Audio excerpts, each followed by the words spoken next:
Senate bill on what they call a static score costs more than $1.5 trillion, or about $1.5 trillion, which means that's how much it increases the deficit, which in turn will increase the debt. Our debt right now is at the highest it's been since World War II. It's more than 100% of GDP.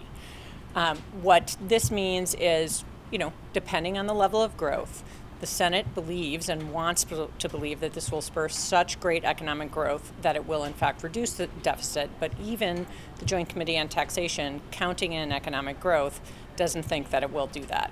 The dynamic score that counts in economic growth says it'll be more than $1 trillion in increase in the deficit.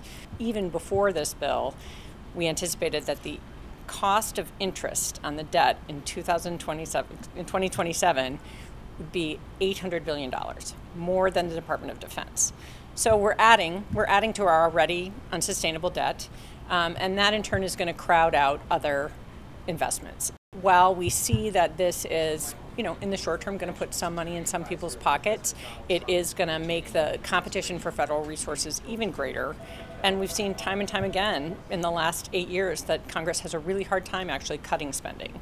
So if they want to come to a point where we have a sustainable fiscal situation, they're going to have to look at both sides and probably revisit this bill.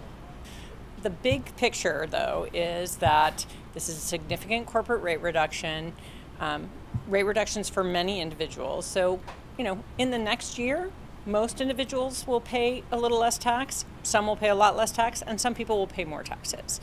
I think big businesses in general are going to be happy because they see that they will be paying lower taxes, and moreover, this bill doesn't even eliminate most of the special interest breaks that are in the code. So they both will have a lower rate and they'll get to take advantage of the special interest breaks that are in the code now.